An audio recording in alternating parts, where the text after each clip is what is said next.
오늘 우리에게 허락하신 말씀은 시편 138편입니다. 시편 138편 1절에서 8절 말씀입니다. 내가 전심으로 주께 감사하며 신들 앞에서 주께 찬송하리이다. 내가 주의 성전을 향하여 예배하며 주의 인자하심과 성실하심으로 말미암아 주의 이름에 감사하오리니 이는 주께서 주의 말씀을 주의 모든 이름보다 높게 하셨습니다. 내가 간구하는 날에 주께서 응답하시고 내 영혼에 힘을 주어 나를 강하게 하셨나이다. 여호와여, 세상의 모든 왕들이 주께 감사할 것은 그들이 주의 입의 말씀을 들음이오며 그들이 여호와의 도를 노래할 것은 여호와의 영광이 크심이니이다. 여호와께서는 높이 계셔도 낮은 자를 굽어 살피시며 멀리서도 교만한 자를 아시느니이다. 내가 환난 중에 다닐지라도 주께서 나를 살아나게 하시고 주의 손을 펴사 내 원수들의 분노를 막으시며 주의 오른손이 나를 구원하시리이다. 여호와께서 나를 위하여 보상을 주시리이다. 여호와여, 주의 인자하심이 영원하오니 주의 손으로 지으신 것을 버리지 마옵소서. 아멘. 아멘. 우리가 살아있는 신앙, 참된 믿음을 이야기할 때 반드시 나타나는 증거가 있습니다. 성경은 그 증거를 분명하게 말하는데요. 그것은 바로 감사입니다. 입술에 감사가 머물러 있고 어떤 상황에도 감사할 수 있다면 그것은 살아있는 신앙의 중요한 증거가 됩니다. 오늘 시편 138편에서 다윗은 고난의 한복판에서 감사를 고백했습니다.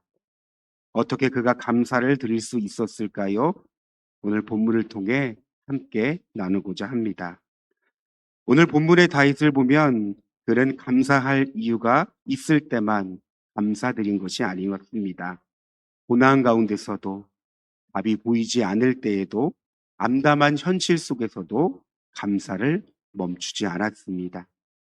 그래서 우리는 그의 신앙을 통해 감사에 대한 정의를 이렇게 정리할 수 있습니다. 여러분, 감사란 단순히 하나님을 향한 예의가 아니라는 것이죠.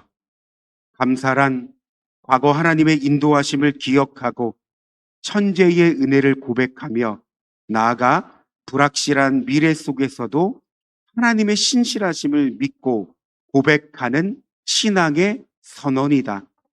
여러분, 이것이 감사입니다.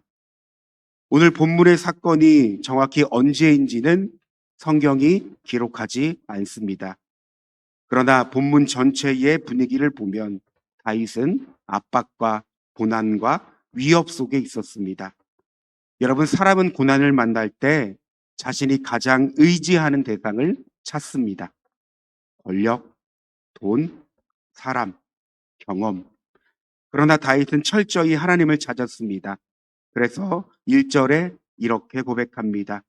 내가 전심으로 주께 감사하며 신들 앞에서 주께 찬송하리이다.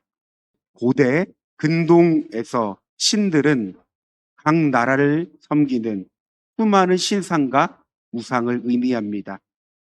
여러분, 다윗은 세상의 모든 권세 앞에서 오직 하나님만 높이겠다고 고백한 것이죠.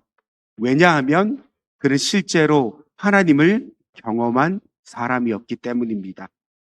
그래서 2절 말씀을 보십시오. 다윗은 어떤 하나님을 고백하고 있습니까? 무엇보다 인자하고 성실하신 하나님을 고백하고 있습니다. 여러분, 8절 말씀에서도 마찬가지로 여호와여 주의 인자하심이 영원하오니, 이 인자하신 하나님을 고백하고 있다는 것입니다. 시편에서 가장 많이 반복되는 단어 가운데 하나가 있다면 바로 인자하다, 헤세드라는 단어입니다. 헤세드는 단순한 친절, 자비 등 감정적인 표현을 말하는 것이 아닙니다. 성경의 원어인 히브리어로 이 헤세드라는 단어를 살펴보면 언약적 사랑, 끊어지지 않는 신실함, 변함없는 자비를 의미합니다. 다시 말해 하나님께서 자기 백성을 버리지 않고 끝까지 보호하시는 언약적 책임을 담고 있는 단어가 이 인자하다, 헤세드라는 단어입니다. 여러분, 이것을 다른 말로 하나님의 속성, 성품이라고 말할 수 있습니다. 다윗은 하나님에 대해 알고 있었습니다. 그의 인생을 돌아보면 도망과 배신과 전쟁과 고독과 실수와 실패의 연속이었습니다. 그러나 그 가운데 헤세드의 하나님, 인자하신 하나님을 만나고 경험했습니다. 그래서 그는 감사를 고백할 수 있었고 담대히 하나님의 은혜를 기대할 수 있었던 것입니다. 여러분, 우리가 삶을 살아가는 원리도 이와 같지 않을까요? 우리가 삶을 살아갈 때 아는 것과 모르는 것은 상당한 차이를 낳습니다. 예를 들어 우리가 어떤 인간관계에서 그 사람에 대한 충분한 이해와 알을 가지고 대하는 것과 모르는 것은 하늘과 땅 차이입니다. 여러분, 우리가 음식을 조리할 때 무엇보다 음식의 조리법을 알고 조리하는 것과 그러지 못하는 것은 맛의 상당한 차이를 가지고 오죠. 여러분, 우리가 수학 문제를 풀 때도 마찬가지입니다. 공식과 법칙을 알고 푸는 것과 모르고 푸는 것은 너무나 다릅니다. 그렇다면 하물며 신앙은 어떨까요? 내가 믿는 하나님, 우리가 늘 하나님을 예배하고 고백하고 그분의 은혜를 구하는데 하나님을 알고 믿는 것과 모르고 믿는 것은 어떤 차이가 있을까요? 큰 차이가 있습니다. 여러분, 다윗이 그런 삶을 살았습니다. 누구보다 하나님에 대해 알고 깊게 경험한 자였습니다. 그래서 그는 시편에 너무나 주옥 같은 고백을 드리지요. 하나님, 하나님의 인자하심이 나의 생명보다 나음을 고백합니다. 내가 간절히 주를 찾되 물이 없어 마르고 황폐한 땅에서 내 영혼이 주를 갈망합니다. 여러분, 황폐한 광야에서 물을 찾아야 살 수 있습니다. 그러나 다윗은 물이 아니라 하나님을 찾았습니다. 그 이유가 무엇일까요? 하나님이 어떤 분인지를 정확하게 알았기 때문입니다. 그를 구원하시고 인도하시고 보호하시고 살피시는 하나님, 다윗은 하나님을 알고 있었습니다. 오늘 본문의 상황도 마찬가지입니다. 여러분, 3절에 그가 무엇이라고 고백합니까? 주께서 내 영혼에 힘을 주어 나를 강하게 하셨나이다. 다윗은 하나님이 감정만 위로해 주는 분이 아니라 자신의 존재를 강하게 하고 삶 전체를 붙들고 세우는 분임을 압니다. 사랑하는 성도 여러분, 오늘 다윗의 고백이 우리의 고백이 되길 소망합니다. 그의 하나님이 우리의 하나님이 되십니다. 우리가 고난 가운데 있을 때 버티 힘을 주시고 넘어져도 일어설 힘을 주시고 두려움 속에서도 담대함을 주시는 분이 바로 하나님이십니다. 그분이 우리의 삶의 이유가 되시며 힘의 원천이 되십니다. 오늘 살아갈 힘의 근거가 되십니다. 바울은 말합니다. 에베소서 3장 18절 이하의 말씀입니다. 모든 성도들이 그리스도의 크신 사랑을 깨닫게 되길 기도합니다. 그분의 사랑이 얼마나 하나고 넓으며 얼마나 깊고도 높은지를 진정으로 깨닫게 되길 기도합니다. 그리스도의 사랑을 어느 누가 잴 수 있겠습니까? 그러나 그 사랑을 체험하여 하나님의 충만함이 여러분의 마음속에 채워지길 기도합니다. 히브리어로 하나님의 인자하심을 나타내는 단어가 헤세드였다면 여러분, 신약 성경에 있는 헬라어로 넘어와서 이 헤세드의 개념은 아가페라는 단어로 확장됩니다. 여러분, 아가페가 무슨 뜻입니까? 하나님의 완전하신 사랑, 자비를 의미합니다. 바울은 에베소 성도들에게, 그리고 오늘 우리에게 하나님이 누구인지, 그 사랑이 어떠한지를 더욱더 충만히 구하기를 간구했습니다. 왜냐하면 하나님을 알고 그 사랑을 충분히 경험할 때 우리는 어떤 상황 가운데서도 넉넉히 승리하며 감사할 수 있기 때문입니다. 여러분, 우리가 살아가면서 하나님을 알고 그 사랑을 아무리 경험한다 해도 어쩌면 하나님을 그 아는 만큼의 지식은 손톱만큼보다 못할 것입니다. 그러나 하나님 너무나 크시고 위대한 분이시지만 우리가 하나님을 알아갈 때 하나님으로부터 오는 그 만족과 충만함은 세상의 어떠함보다 가치가 있고 너무나 귀한 것이죠. 여러분, 우리가 하나님을 알 때 우리는 하나님, 내가 하나님 한 분만으로 만족합니다. 충분합니다. 모든 것이 되십니다. 나의 삶의 이유와 목적이 되십니다. 라며 하나님께 우리는 진실된 고백과 은혜를 고백할 수 있습니다. 마가복음 4장을 보면 예수님과 제자들은 배를 타고 가다가 큰 풍랑을 만나게 됩니다. 두려움에 사로잡힌 제자들은 예수님을 급히 깨웠습니다. 일어나신 예수님은 바람과 파도를 잠잠하게 하신 후 제자들의 믿음 없음을 책망하셨습니다. 그리고 성경은 이렇게 기록하고 있는데요.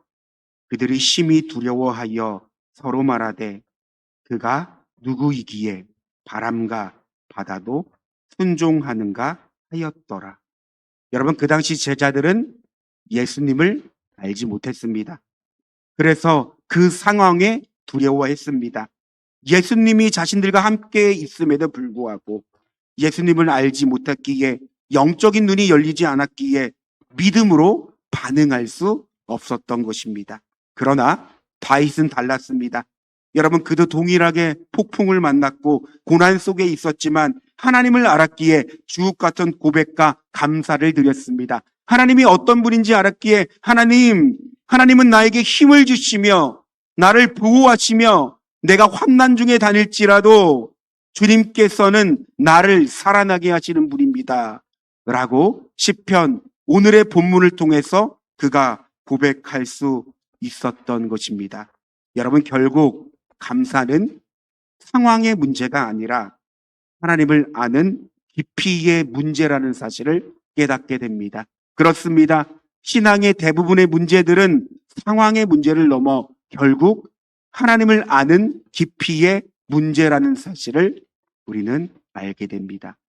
여러분, 제대로 알아야 제대로 믿고 살아낼 수 있는 것입니다. 성경 전체를 보십시오. 신앙의 핵심은 하나님을 아는 것이라고 수도 없이 반복합니다. 여러분, 우리는 하나님을 알기를 더욱 힘써야 합니다. 지금으로는 부족합니다.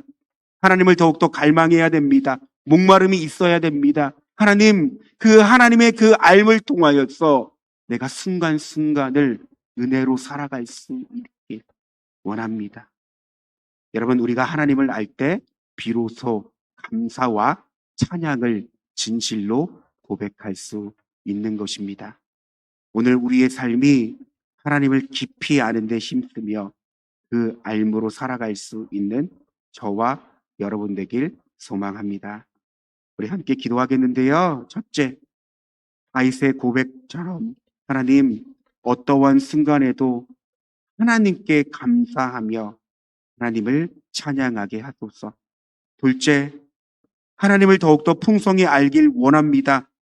오늘 우리의 삶에서 그 넓고 크고 위대하신 하나님을 경험할 수 있도록 여러분, 이 시간 다 함께 말씀을 생각하며 주님의 이름을 한번 부르고 기도하겠습니다. 주여, 사랑과 은혜가 충만하신 하나님, 오늘 시편 138편 다윗의 시를 통해 우리가 하나님 이 성경 말씀을 통해 하나님의 뜻을 더욱더 알고자 합니다. 하나님, 다윗은 무엇보다 고난 가운데, 어려움 가운데 하나님께 먼저 감사를 고백했습니다. 하나님, 어찌 우리 인간이, 우리 연약한 존재가 내가 힘들고 내가 못 살겠다는데 어떻게 하나님께 먼저 감사를 고백할 수 있습니까? 하나님, 다윗은 어떤 신앙을 갖고 있기에 그가 어떠한 상황 가운데서도 감사를 고백할 수 있었습니까? 하나님, 오늘 말씀을 찾아보니 하나님, 다윗은 하나님이 누구인지를 알고 있었습니다. 그 인자하신 하나님, 그 성실하신 하나님, 자기 백성을 끝까지 책임지시는 그 하나님을 알고 있었기에 그는 어떠한 상황 가운데서도 감사와 찬양을 고백할 수 있었던 것입니다. 오 하나님, 오늘 이 다윗의 하나님이 우리의 하나님이 되시는 줄 믿습니다. 하나님, 우리도 하나님을 믿고 알기에 더욱더 그 사랑을 깨닫고 경험하기에 우리가 어떠한 상황에서도 감사를 고백할 수 있게 하여 주시옵소서. 하나님, 살아가다 보면 내 스스로 이해가 안 되는 상황들이 너무나 많이 있고 문제와 어려움이 끊임없이 마주치는 우리들의 삶을 보게 됩니다. 어찌 이 가운데 이 순간 이러한 것을 마주하면서 우리가 감사를 고백할 수 있겠습니까? 그러나 하나님, 믿음의 눈을 떠 우리의 삶을 바라보게 하여 주시옵소서. 여전히 우리의 삶을 붙들고 계시고 안았고 계시고 하나님, 우리의 삶을 돌보시는 그 하나님을 알고 경험할 수 있는 우리가 되기를 원합니다. 하나님을 알아야 됩니다. 더욱더 나의 삶 가운데 그 하나님이 실제가 되어야 합니다. 말씀 가운데 하나님, 그 말씀을 통해 하나님이 누구인지 계시하지 않았습니까? 하나님, 우리가 그 말씀을, 이 주옥 같은 말씀을 믿고 하나님, 그 하나님을 경험할 수 있는 우리의 신앙, 우리의 삶이 되게 하여 주시옵소서.